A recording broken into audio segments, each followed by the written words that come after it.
Contrary to the rumors that you've heard, I was not born in a manger. I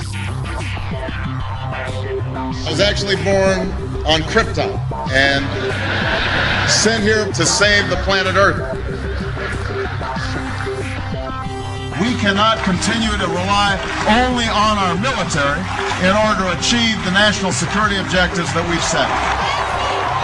Everybody somewhere between the ages of 18 and 25 will serve 3 months of basic training. We've got to have a civilian national security force that's just as powerful, just as strong. Yes, we can. Obama's healthcare plan will include coverage of all essential medical services. Yes, we can. Obama is a cruel hoax. He works for Wall Street. He's an agent of finance capital. Where did you come up with the number $700 billion? Here's the Treasury spokeswoman's quote. It's not based on any particular data point. We just really wanted to come up with a really big number. To Democrats and Republicans who've opposed this plan, I say, step up to the plate. A few members were even told that there would be martial law in America if we voted no.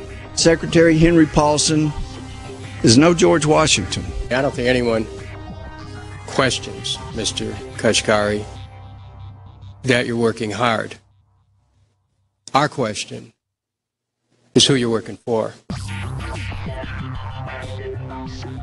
Obama pledged that he would resume the Security and Prosperity Partnership talks between Mexico and Canada that President Bush initiated. The old boss is starting to look a lot like the new boss. Robert Gates is going to remain on the job as defense secretary for at least a year. Plenty of sources knew about this meeting, told us and others that it was at Hillary Clinton's house, but clearly it wasn't. We've got to give them a stake in creating the kind of world order that I think all of us would like to see. We see you causing a depression so you can blow out the economy and consolidate it and bankrupt it. We know that you are enemies of free humanity, and we are here standing against your tyranny.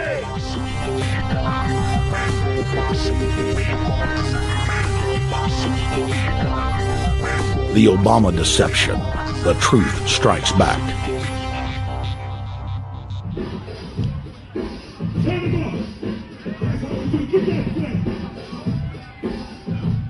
Barack is like the manager of Burger King. All presidents are, including Bush.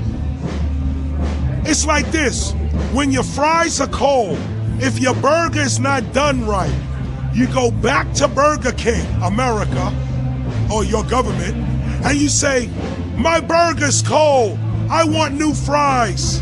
First, you go to the cashier, that's the courts. You argue to the courts. The courts, if you can't get no justice with the cashier, you say, let me see the manager. I want to go to the Supreme Court. I want to see the president. The manager comes out. Hi, what can I do for you? Now the manager can override the decisions of the cashier, but you never get to see the franchise owner of Burger King. If you really have a problem with your burger, you need to go see the franchise owner. We need to go to the top or to the bottom. We need to go to where the real architecture of government is. And it's not in a president. It's in a global scheme. Politics in America today is identical to pro wrestling. And what I mean by that is, in front of the cameras and the public, we all hate each other. I'm going to kick my opponent's butt. I'm going to whale him from here to high water and beat the crap out of him. Yet behind the scenes, we all are friends going out to dinner. Went to dinner together. And it's all a work. All intermarried. Show business. It's showbiz. And that's what you have today in politics. The Democrats and Republicans aren't really opposed to each other. Left and right mean nothing. The only thing that counts is, are you working for Wall Street or you're trying to defend the people against the financiers? It's pretty obvious that there's some gigantic financial institutions that have been pulling the strings of politicians in this country for a long time. And there's the fact that we have it set up where they can donate millions of dollars to these guys' funds, these guys' campaigns. I mean, how do we not expect it all to go bad? America in 2009 was desperate for change. The past 8 years had been a disaster. Those weapons of mass destruction got to be somewhere. Maybe under here.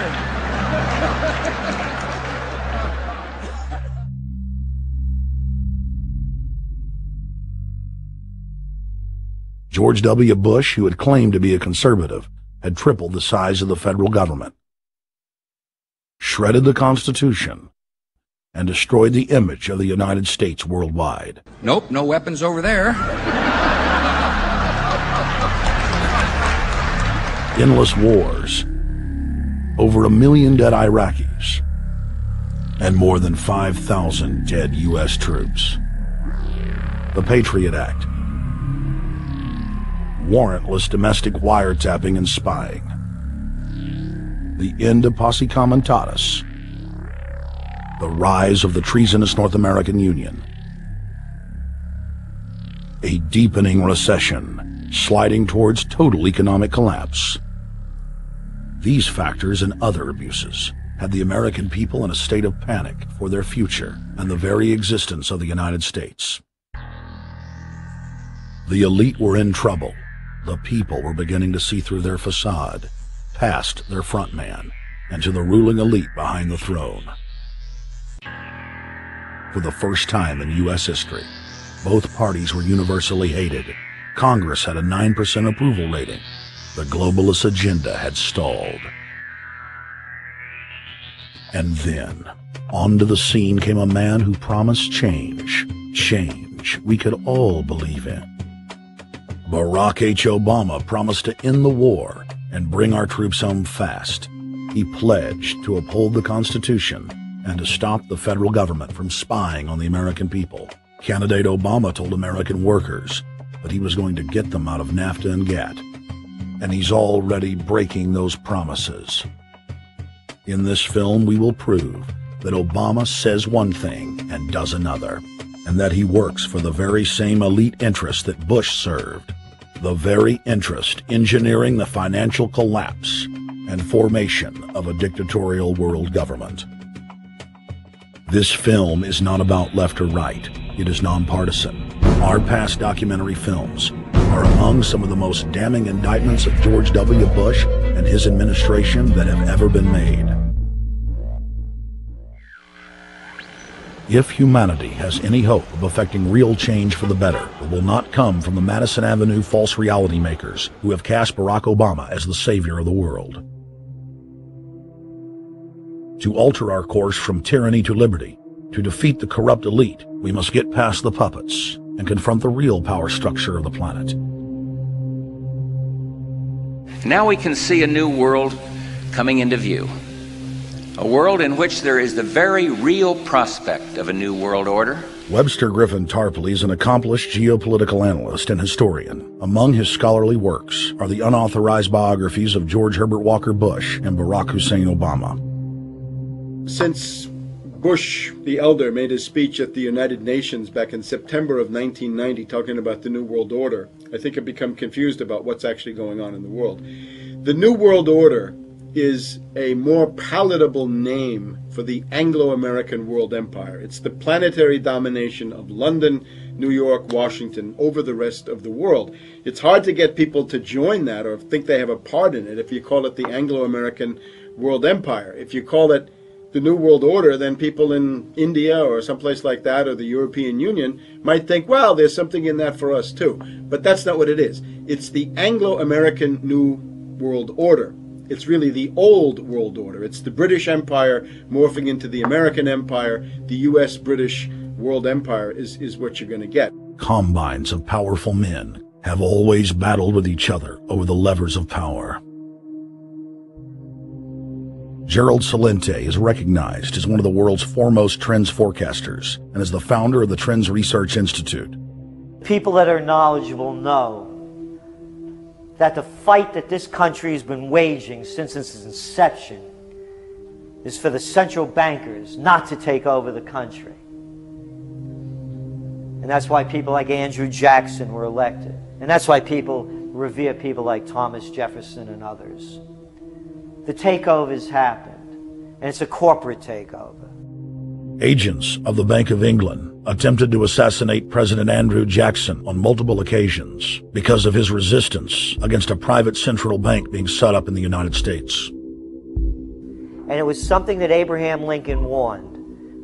And this is, by the way, why I believe he was assassinated. This is the Lincoln quote. "The money powers prey upon the nation in times of peace and conspire against it in times of adversity. It is more despotic than monarchy, more insolent than autocracy, more selfish than bureaucracy. I see in the near future a crisis approaching that unnerves me and causes me to tremble for the safety of my country. Corporations have been enthroned. An era of corruption will follow, and the money power of the country will endeavor to prolong its reign by working upon the prejudices of the people until the wealth is aggregated in a few hands and the republic is destroyed. Wall Street has killed Main Street." So I know how unpopular it is to be seen as helping banks right now, especially when everyone is suffering in part from their bad decisions. I promise you, I get it. Up until about the Kennedy assassination and the beginning of the war in Vietnam, the United States is a very powerful engine for world progress. It's the assassinations, the Kennedy assassination, and the others in the 1960s, the beginning of the Vietnam War, and the beginning of the absolute domination of the Wall Street group over every other interest. Nobody else counts except the Wall Street money masters. That has now made the United States into no longer a force for progress, but something very different, often a force for destruction in the world. The military-industrial complex has taken over the country along with the Wall Street gang. If you look also at the people that Obama has put on his appointments list, it's all Wall Street. It's government of Wall Street, by Wall Street, and for Wall Street. There's nobody from heavy industry. There's nobody from the auto sector, nobody from Silicon Valley, nobody from big oil, nobody from defense, no labor, no women, no retirees, no small business, nothing. It's pure Wall Street. The only people who have a voice in Obama's councils are Wall Street finance oligarchs. That's all there is. Nobody else counts for anything under Obama. It's the most extreme Wall Street administration we've ever had. Before his death, President Woodrow Wilson apologized to the public, regretting that he had been deceived by a group of international bankers, and the country's financial system had fallen into their iron grip via the Federal Reserve Act of 1913. Whether sought or unsought by the military-industrial complex, the potential for the disastrous rise of misplaced power exists and will persist. Dwight D. Eisenhower, he warned the people that the military-industrial complex was taking over the country. Only 3 years after leaving office, President Eisenhower's prophetic warning concerning the threat posed to our system of government by the military-industrial complex came to pass. President John F. Kennedy had enraged the entire elite network.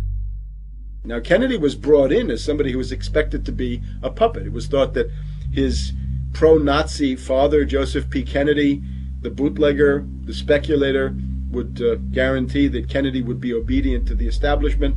They thought that Kennedy was a sex maniac who could be manipulated through all of this, but it turned out that through his personal suffering, Kennedy had discovered a personal sense of himself which went beyond just being a puppet, and he began to think about things like economic recovery, world peace, having a space program, making deals with the Soviets, cutting the Federal Reserve down to size, and a whole series of other things. Executive Order number 11110, signed by President Kennedy, began the process of abolishing the private Federal Reserve. Kennedy was also pushing for real civil rights reform and had begun the process of pulling the troops out of Vietnam. The last time you had an actual president was Kennedy. The oligarchs took swift and decisive action. When John Kennedy attempted to take the government back from the robber barons, he was brutally murdered. The message to future U.S. presidents and leaders across the world was clear: do as you're told or die.